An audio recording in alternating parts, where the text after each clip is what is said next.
ओ वहिनी, बोला की भाऊजी. इकडे या. बोला की भाऊजी. ही घेऊन जावा जेवण, मला अजिबात नको. काय तुमच्या भावाचे नाटकं वाढल्यात? काय झालं ग? एवढ्या करायला आलीस? तुमचा भाऊ तर अंबानीच आहे. आज तर हद्दच पार झाली. का? काय झालं ग?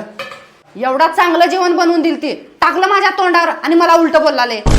होय का? त्याची एवढी हिंमत वाढली का? थांब, त्याला बघतोच आता. तो थांब इथं. अरे पका थांब. काय झाले? वहिनीवर भांडण काय झाले?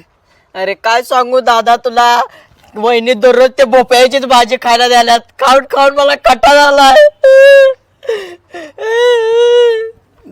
टेन्शन घेऊ नको, मी पण रोज तेच खातो की. मला पण कंटाळा आलाय रे, वैताग आलाय भोपळ्याची भाजी खाऊन खाऊन. एक काम कर तू, हे पैसे हे बघ, चांगल्या हॉटेलमध्ये खातो. जा जा जा जा. काय झालं? काय झालं म्हणजे? तुला वाकडं बोलतो होय? 2 कानाखाली लावलं तिच्या, मिनिटात सरळ झालं त्यांना. अहो कशाला मारलो, फक्त समजून सांगायचं होतं. मारलो म्हणजे? त्याच्याशिवाय नीट होत नसते आजकालचे पोरं. त्याला अक्कल आहे का? एवढ्या चांगल्या जेवणाला नाव ठेवतो होय त्यांना. चला तुम्हाला वाटते जेवायला भोपळ्याची भाजी.